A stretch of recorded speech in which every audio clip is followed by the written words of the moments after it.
Hear it, receive and maintain it.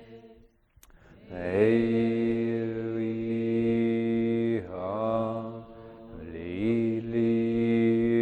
realize the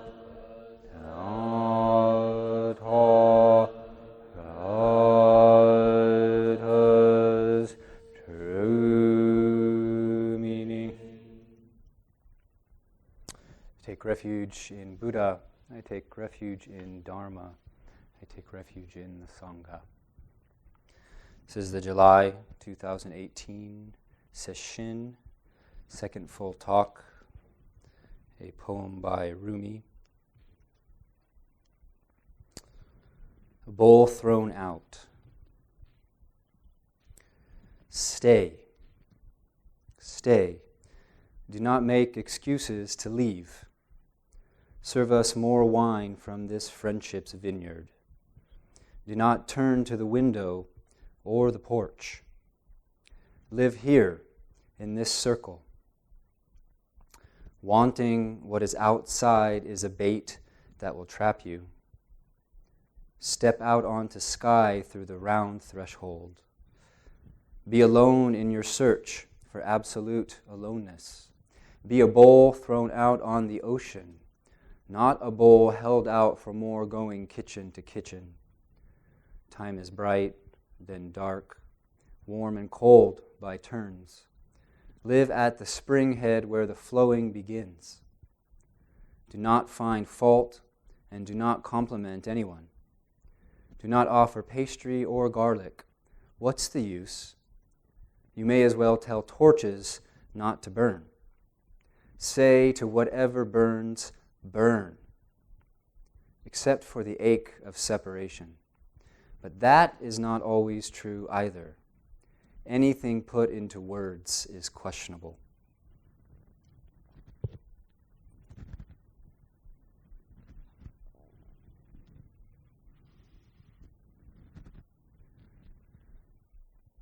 When our practice gets disconnected from love, it seems to me that everything starts going awry. And we can find ourselves dutifully slogging through our days and nights, following the routine, all the while eyes shut to the presence of beauty. And when love gets disconnected,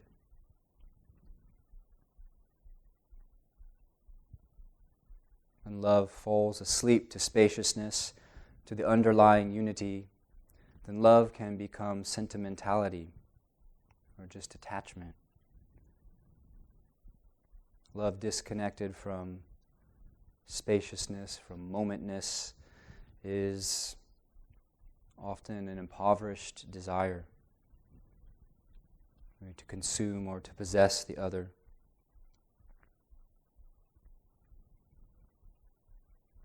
Now, some Dharma teachers would never use the word love because of how much baggage it tends to carry. But I feel that this word love is very important, but it is a stand-in.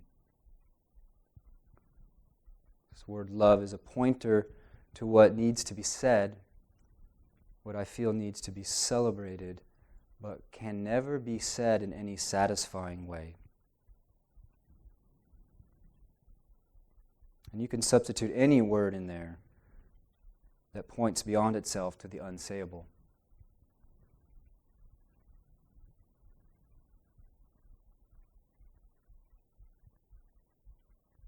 So in our practice, we have an acceptance, a kind of insight that our conclusions and our labels are not what anything really is. Our conclusions, our labels, are not the living reality of our situation. This is one of the fruits of practice. And nothing more is being said there than a thought is a thought. A label is a label. Certainly we can stop relating to our life or to other lives and only relate to our labels. So we have this growing acceptance that our conclusions, our labels are not what life really is. They don't quite match.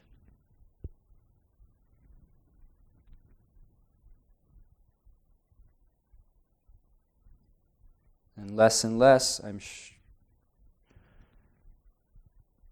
less and less sure about what love is. When I'm less and less sure about what love is, I'm less and less sure about what it's not.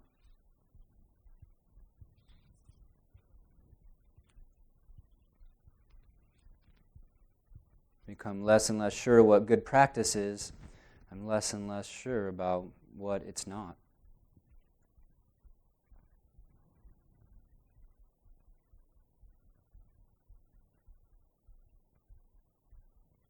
In one way or another, one motivation or another, we make effort. We make effort. How much power do we have over the quality of that?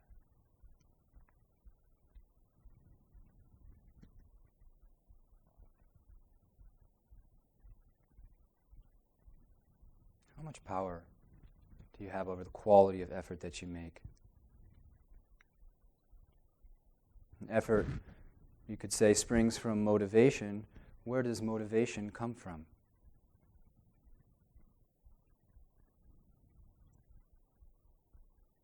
Teaching lights something in one person, and the very same teaching may cause doubt in another. For one person, loss weakens the clinging to things as permanent. And for another, it sparks more grasping.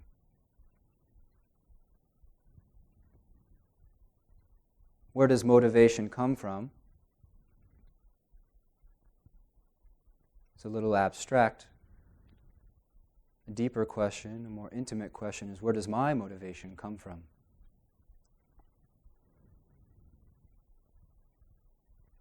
And inevitably, and it's usually around day 2 that you come up against this question of motivation, inevitably we face this question of motivation. Where does my motivation come from? What is my motivation? And I don't think knowing our motivation can ever be a bad thing.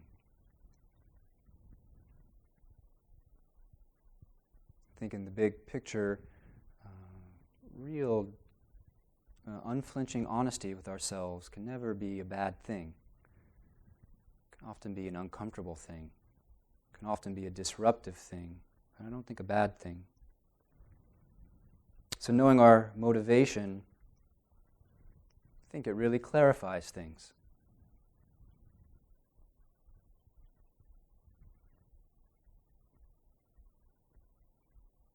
Jogen Roshi likes to say that the Dharma will accept whatever motivation you bring in,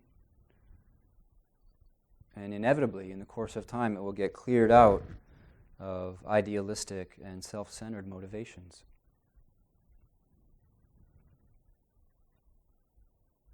So first thought, best thought. What is your motivation?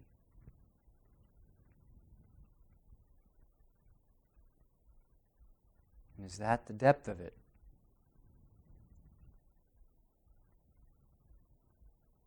Are you sure?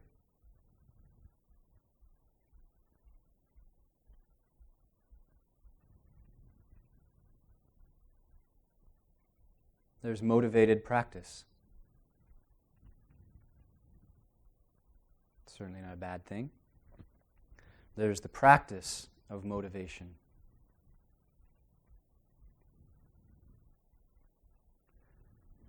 I told myself this morning, I was on the edge of one of those times where the call to get dreamy is really enticing. And you're like, I'll just 5 minutes. Just gonna coast in this.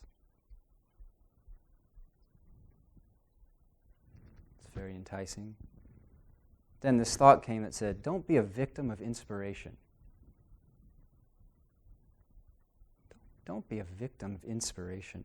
And what did that mean? There's practice beyond reason.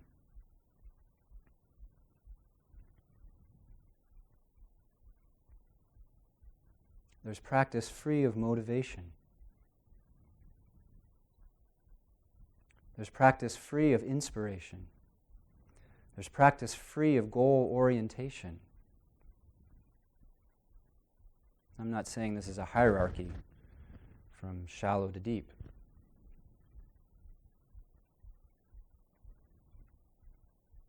There's practice free of inspiration, free of motivation, free of the concept of purpose.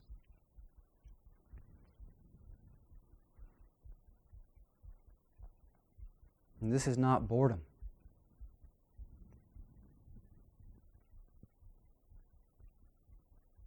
Zen students are asked to settle really into the question, why? And then asked to leap totally clear of it.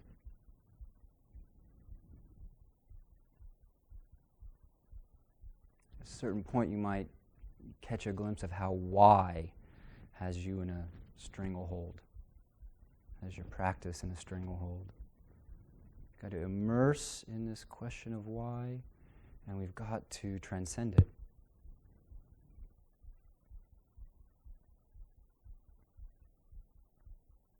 Having immersed in it and transcended it, then we can enter right back in. Can leap back into why.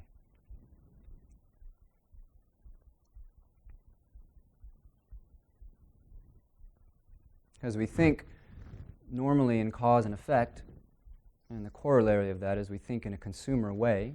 I'll do this and I'll get that. We expect things to be reasonable. Kind of are interested in what's the currency exchange here. I sat so many hours, my mind state should be a little bit more like.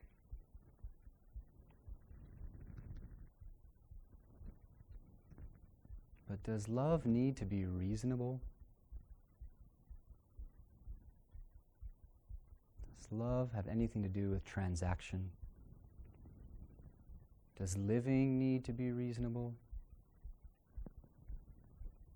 There are definitely physical laws, definitely consequences to actions.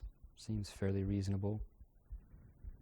But life from the inside, what does it have to do with reason?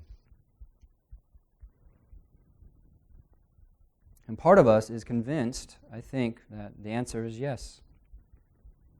It just needs to be reasonable. I'm going to do this for a little while and see if I get what I want, and if I don't get what I want, I'm out of here. I'm going to find something where the exchange rate, where I come out on top. So part of us is convinced the answer is yes, living needs to be reasonable. Another concept, fair. I have a dear friend who left formal practice. Another suspicious concept. He left formal practice because he said it wasn't fair that some people had enlightenment experiences in their first few sesshin, and he never had the kind of experience that he thought he should have.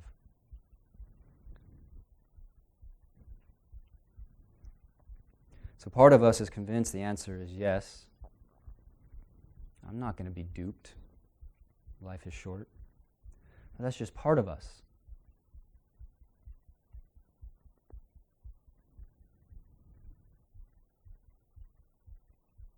So there's motivated practice, there's the practice of motivation, there's practice free of motivation. and wanting to be free from suffering, attain enlightenment, and liberate all sentient beings is a profound motivation. It's a profound motivation. So Hongzhi,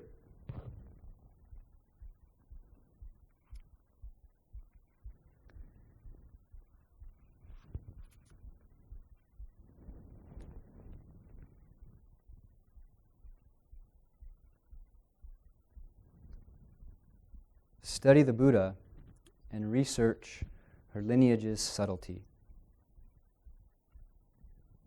You must clarify your heart, dive into the spirit, and silently wander in contemplation, apprehending the Dharma's source. Without pettiness or weaving hairs to create an obstacle, be magnanimous beyond appearances. Splendid and lustrous like the waters moistening autumn, noble like the moon overwhelming the darkness, from the beginning just beam through all gloom, profoundly free from stain. Constantly still and constantly bright. The stillness is not extinguished by causes, the brightness is not marred by shadows. Vacant, round and pure, the empty eon will not shift, shake, or obscure this source. Able to be serene, able to know, here you can walk securely. The jade vessel turns over on its side, at once dispensing energy for you to return, share yourself, and respond to the world. In this realm are the separate, limited forms, but all are only what the self establishes, arising along with our own four elements. How could there be an obstruction? Since this heart-mind is entirely without obstruction, there is no difference between that one and me. Self and other are not separated by their names. Sounds and colors crowd in together, carefree and transcendent, directly leaping into each other. So it is said that mountains and rivers are not separated. You should enact this like the brightness apparent everywhere.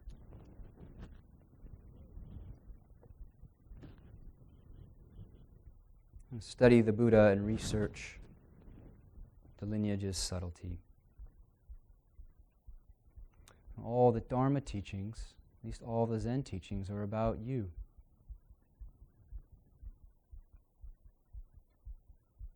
All the Dharma teachings are about you.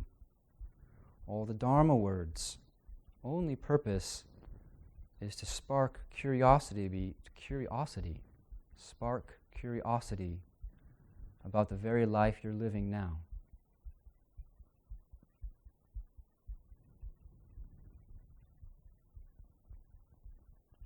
So we light up our minds with attention, and we begin to see what's meant by the constructed self. It's a good phrase, the constructed self. The threads of inherited habit, seeing the trails of defensiveness and despair, the trails of determination, trails of delight, trails of dignity, they all intertwine. They all share a single source. So you're studying the Buddha, you don't reject the constructed self. The thing is just to verify it as constructed. So you're watching the elements rise and fall, thought by thought, attraction, aversion. You're studying the lineage's subtlety. You verify it's constructed.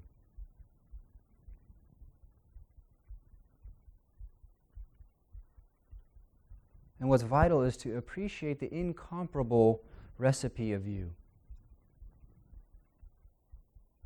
To be able to sit in your own skin with appreciation for the mystery and the incomparable truth, the incomparable Buddha that is you. This can never come from the outside. perfect partner can't do this for you. Enlightened teacher can't do this for you. To appreciate the unrepeatable mystery of you. That's what it means to see through the self, not to vanish in some oblivion.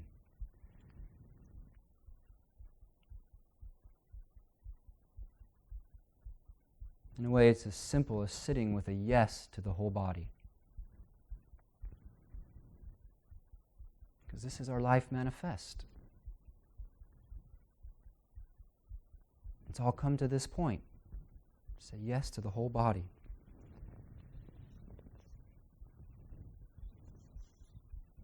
He continues, you must clarify your heart, dive into the spirit, and silently wander in contemplation, apprehending the Dharma source. Without pettiness or weaving hairs to create an obstacle, be magnanimous beyond appearances. Without pettiness or weaving hairs to create an obstacle, be magnanimous beyond appearances. What are judgments made of?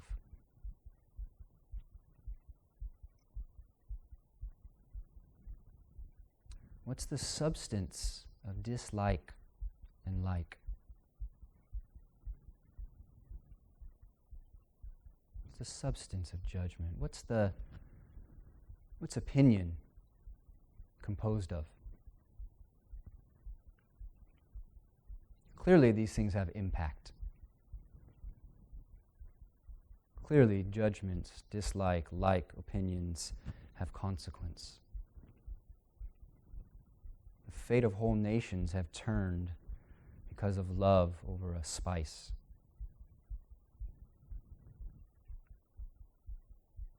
Whole wars have been started because someone's feelings were hurt. Clearly, there's deep consequence for our judgments, our likes or dislikes. But this is a more intimate question. This is the kind of question that we don't tend to ask. In the moment, what are judgments made of? What are criticisms made of?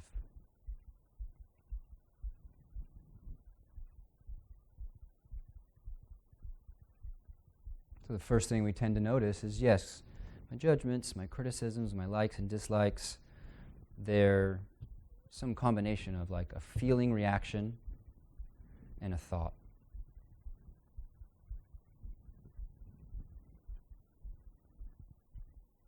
But that doesn't loosen their grip.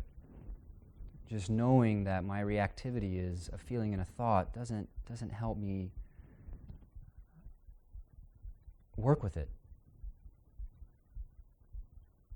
So feeling, reaction, and thought, good. But what are feeling, reactions, and thoughts made of? Look directly. Look directly. Hongzhi encourages us to be magnanimous. It's quite a beautiful word, magnanimous.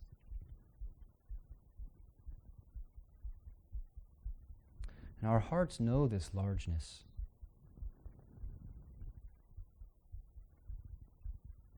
There's not a single person who, if they were really honest, if you could like peel the inner critic away and see with 20/20 vision, there's no one who could really say that they've not known, that they've not embodied the magnanimous heart. Very big, very tender, very inclusive heart. Our hearts know this largeness, and I would say our hearts love this largeness. Our hearts love to be that large. It's like, finally, I can breathe. Sometimes as you sit in Sesshin, you might actually feel that your heart is like trying to swell beyond its current shape. Our hearts love this largeness. Why not be what we love? Why not enact this largeness?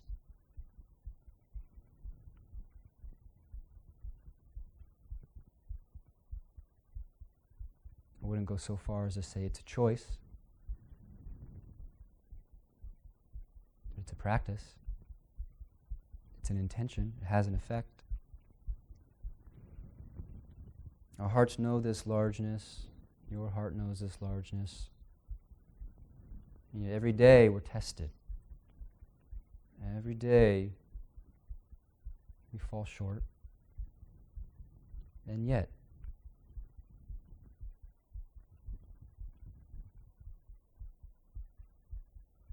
weaving hairs to create an obstacle. And what are our limitations made of? And I don't mean like, why can't you hover right now above your cushion? Why can't you walk through walls? Not those kind of limitations, but the limits on our sense of inner freedom and our sense of connection. What are those truly made of?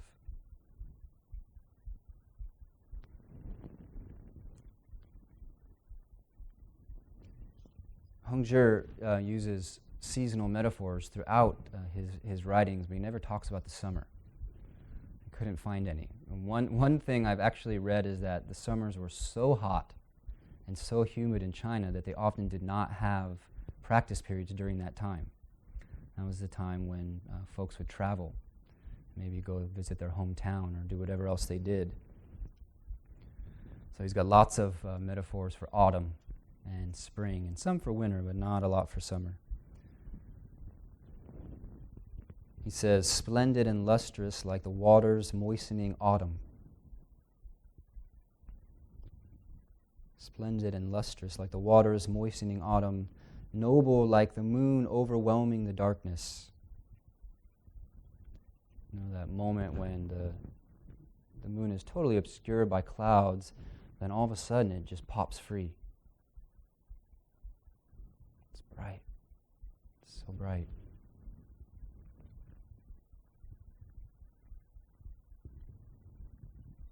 From the beginning, just beam through all gloom, profoundly free from stain. From the beginning, just beam through all gloom, profoundly free from stain. Constantly still and constantly bright, the stillness is not extinguished by causes. The brightness is not marred by shadows. Stillness is not extinguished by causes. It doesn't go away. There's clouds. But in a way, you only know there's clouds because of the light of the moon. The brightness is not marred by shadows. So this word stillness points not to something you're going to accomplish when you get your mind in order. It points to a discovery. It points to a recognition, a remembering. It's not esoteric.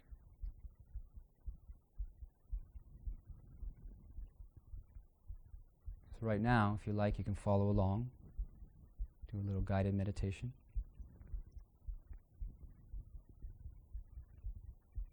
So right now, relaxing the brain. As if pulling the plug out of a sink. Relax the brain, let the energy dribble out. Relaxing, allow thought forms to dissolve.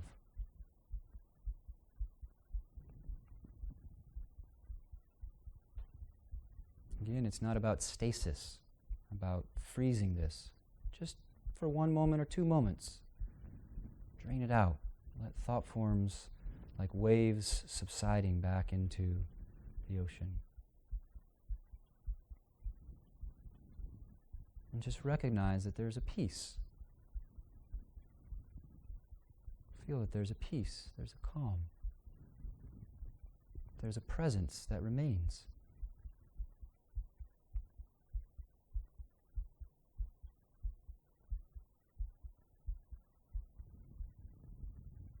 And abide there for a few moments.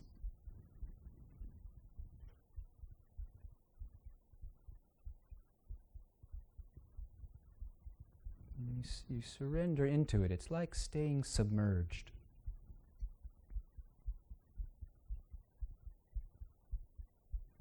Give yourself to this mode of relaxed brain.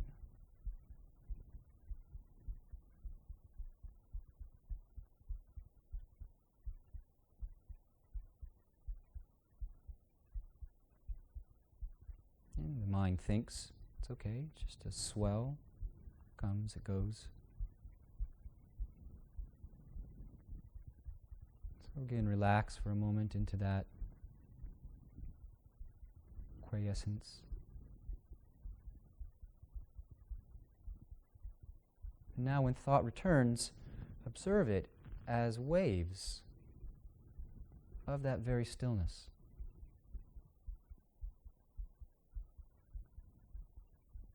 Observe thoughts as expressions of that very presence.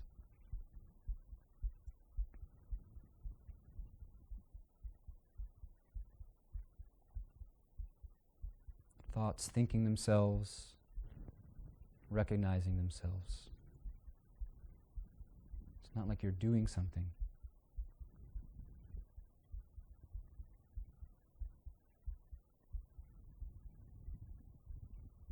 And once again, I like this image. Pull the plug out of the sink. Perhaps you can feel that when you relax the brain, the energy settles down into your heart or even your tanden, your belly.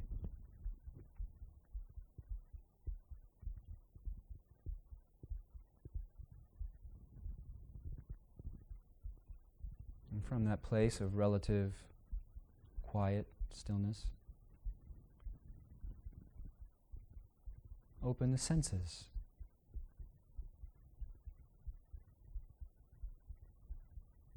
Without losing awareness of this stillness, hearing sound, seeing colors.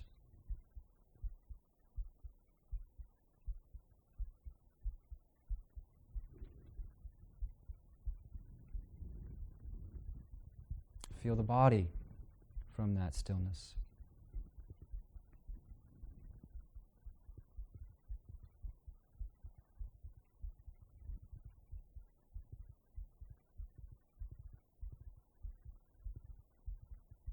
For many of us, there's been so many messages about how the body should be and how it should look that it's very difficult to experience the body without any label or any judgment.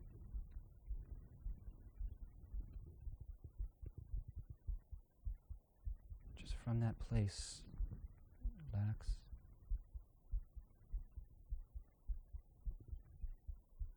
And the body is just the body.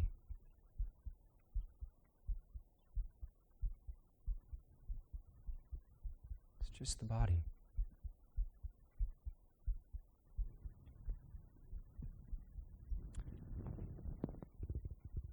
Hongzhi continues, vacant, round, and pure, the empty eon will not shift, shake, or obscure this source.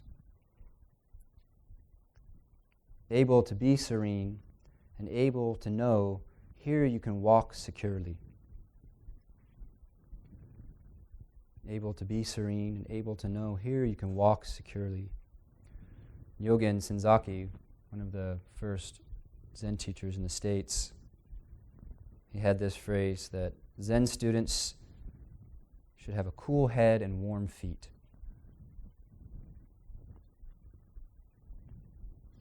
Cool head and warm feet. I think that's similar to the evening chant where it says, with head covered, all things are at rest. For a lot of us, our brains are like panic rooms or like disaster movies continually showing.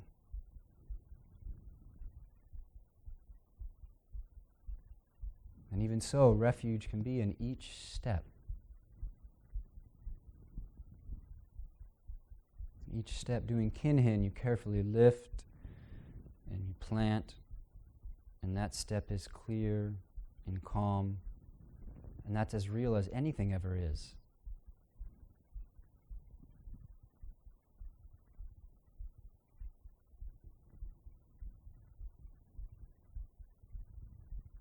And so gradually the ability to not freak out in challenge grows.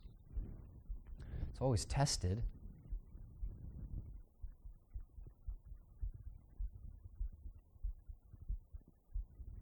I have a mix of inspiration and suspicion about some of those old tales of the teachers who would sit in the hall where a warrior comes up to their neck with a knife. And they're unperturbed and smiley in the face of their imminent decapitation. Well, who knows? Who knows? There's lots of things that used to just totally freak me out that are manageable now. I think we all have that experience to some degree. Who knows what's possible? It's good to have an open mind about it. Hongzhi says the jade vessel, and I didn't do any research, but I think a jade vessel basically means jade is something precious. So a container for something precious. Might have some esoteric Taoist meaning. The jade vessel turns over on its side, at once dispensing energy for you to return, share yourself, and respond to the world. The jade vessel turns over on its side, dispensing energy for you to return, share yourself, and respond to the world. So clearly the point is not to glom onto stillness and make a new self out of Mr. or Mrs. Zen Serene. Nothing will irritate people more.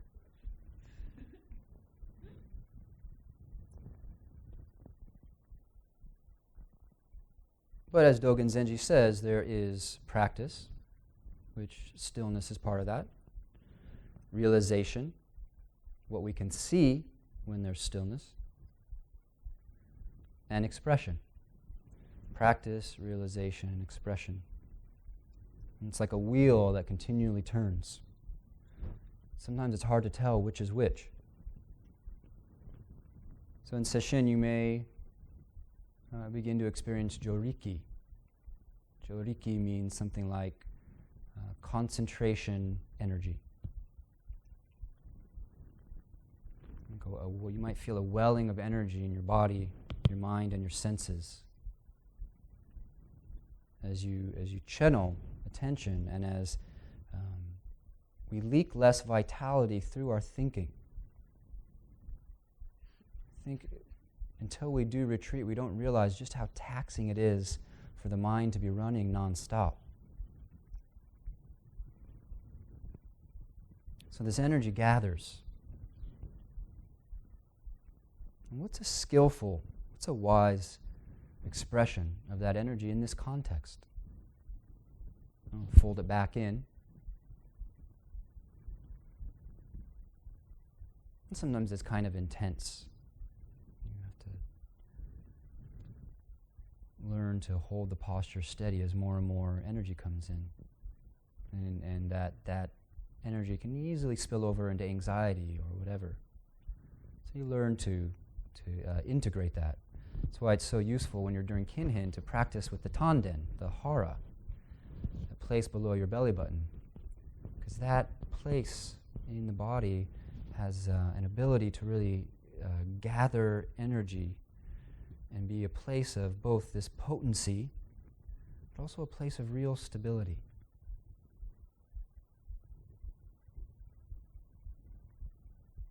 So the joriki gathers, we fold it back in. In a way that means put it out. But also to wash the dishes with equanimity and zest.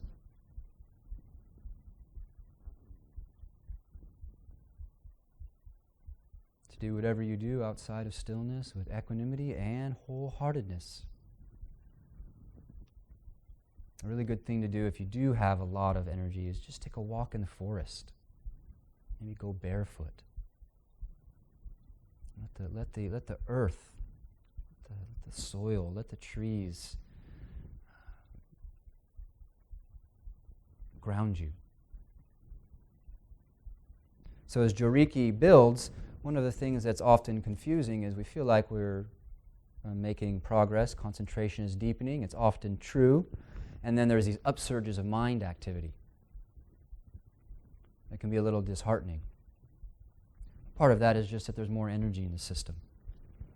And so you just bear those upsurges. You keep integrating the energy back into this circuit of awareness.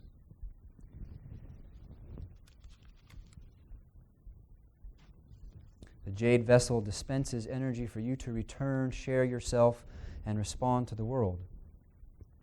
When the time comes to return to our everyday place of functioning, you meet the situation. And without any special efforts, our practice comes through what we do. It's not important to worry about it.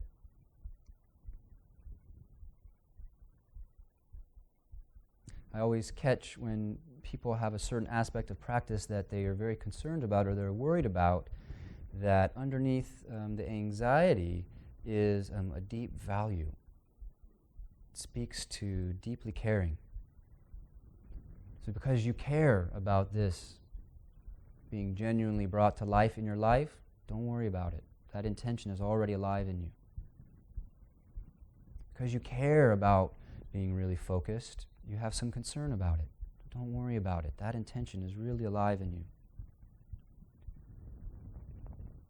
Hongzhi says, in this realm, he's talking about stepping out of stillness and functioning in the world, in this realm are the separate, limited forms, but all are only what the self establishes, arising along with our own four elements. How can there be an obstruction? In this realm are the separate, limited forms, but all are only what the self establishes, arising along with our own four elements. How can there be an obstruction? Oh, the spell of separation is so powerful. It is so deep.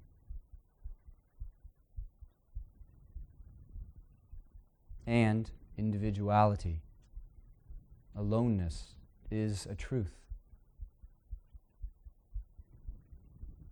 What you see, nobody else quite sees. What you taste is a reality nobody else quite tastes or could taste.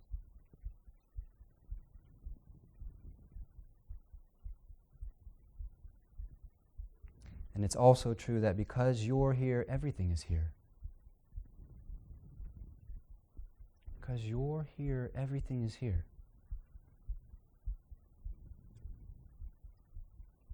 The body-mind of this moment is the source, the recipient, and the enjoyment. Undivided.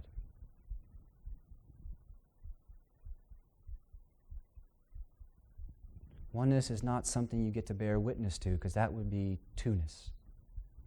The body-mind at this moment is the source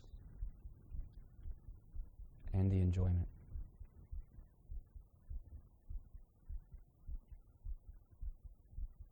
The intellect does not go beyond dualities.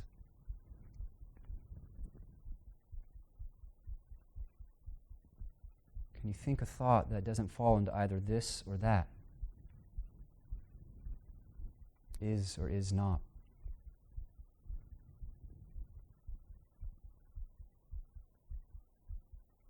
The intellect doesn't go beyond dualities. But the moment has never been split into two. It's never been split into two.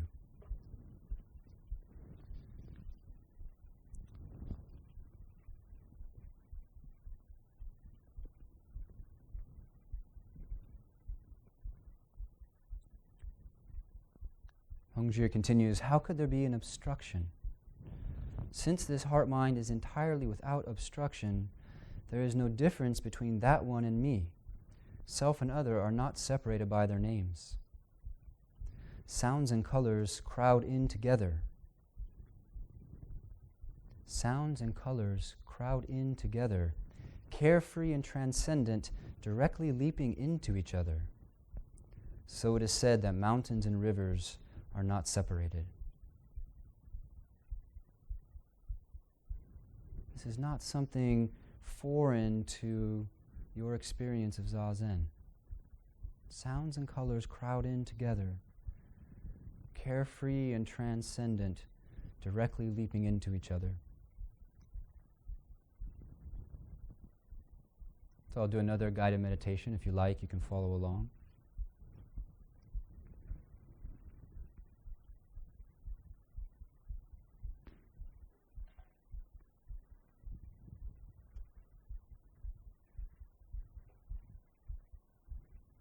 And it's all about an experience that is present, that is available. Becoming aware of the simultaneity of sounds and colors.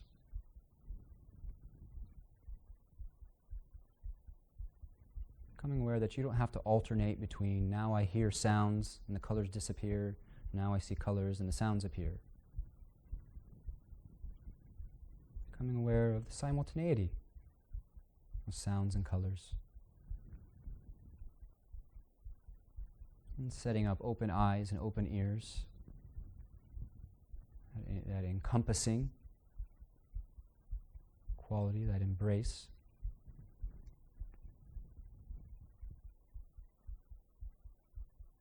And so without any special effort, you hear all the sounds.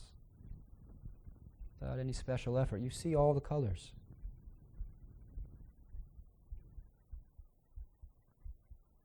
That's the meaning of open.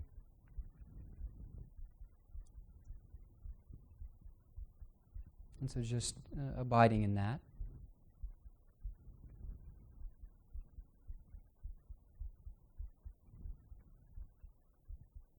Now become aware that you are aware.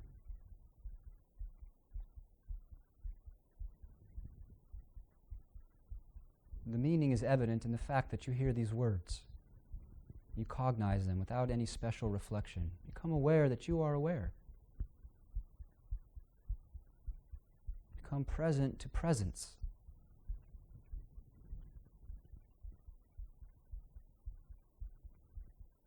Present to that which is present when there's thought and when there's no thought.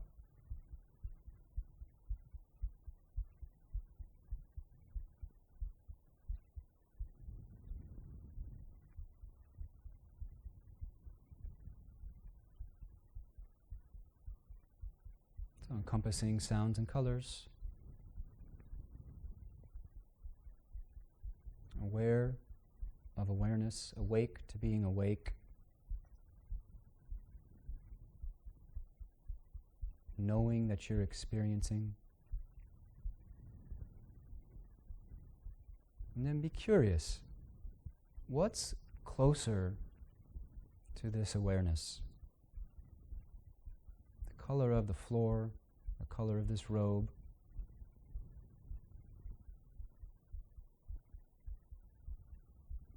Or the sounds in the room.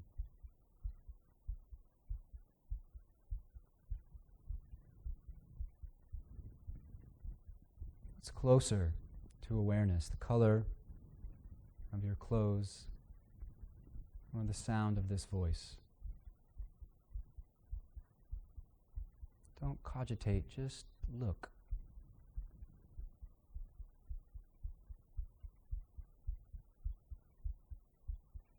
It's just intimate. It's just intimate.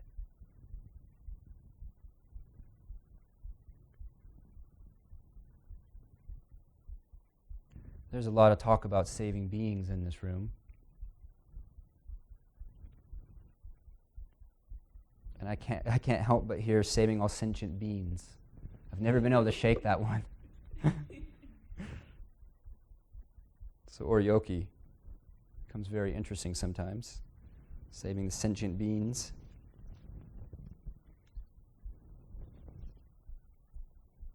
Saving beings. We tend to be so anthropocentric.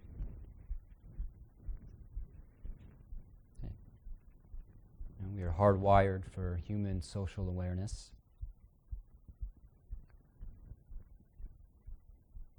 But what if saving beings had another subtle dimension?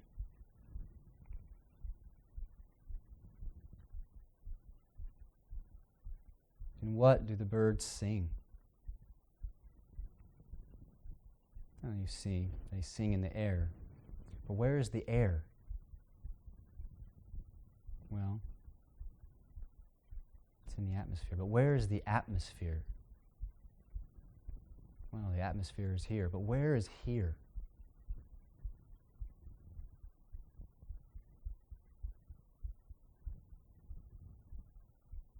The birds sing, but how clear is their channel?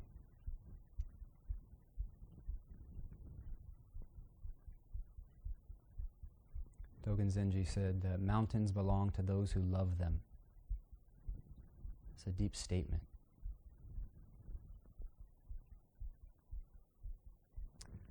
Within what, by what means does the forest come forth?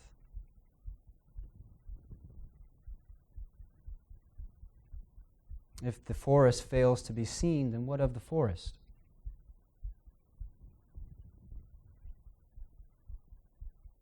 If we don't see the Dharma of this world, then what becomes of the Dharma of this world?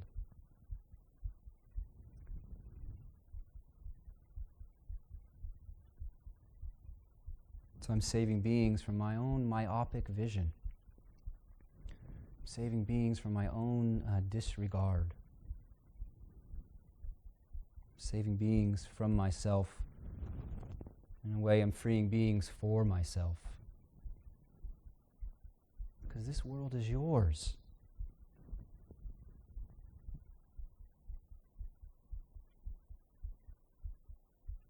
The world you experience is yours. Right where you sit. Hongzhi ends, you should enact this like the brightness apparent everywhere.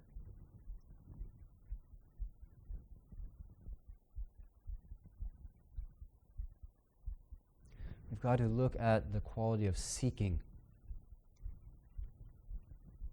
Seeking. It's a good word. The insidious sickness of seeking. Maybe everybody's contracted it. Inquiry lights up what is. Samadhi sinks into what is. But seeking longs for its own image. And so it's like a cat chasing its tail. Seeking leans out. Seeking screens out the fullness of what is present.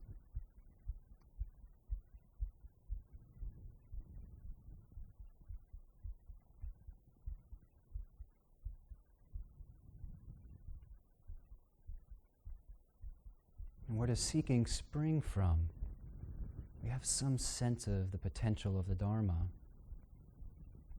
The reason we have some sense of the potential of the Dharma is because it hums in our bones.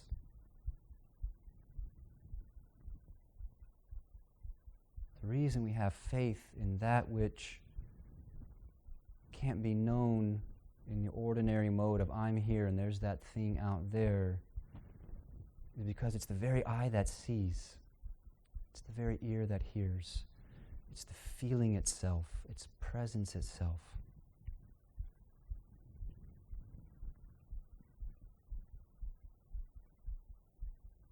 So a session continues to be engaged in curious and intimate awareness of this body-mind. That's the path.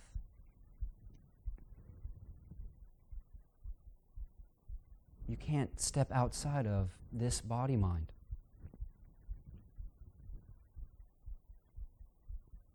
There can be no other path than this body-mind, whether that's a very limited and reified body-mind, or whether that's the body-mind of the moment.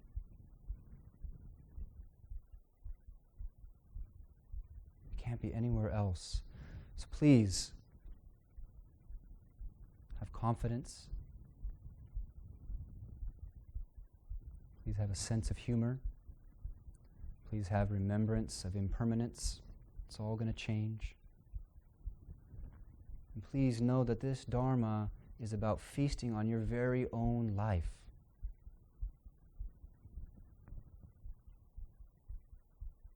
And verify the taste of that. Know the taste of that unmistakably. Please take good care.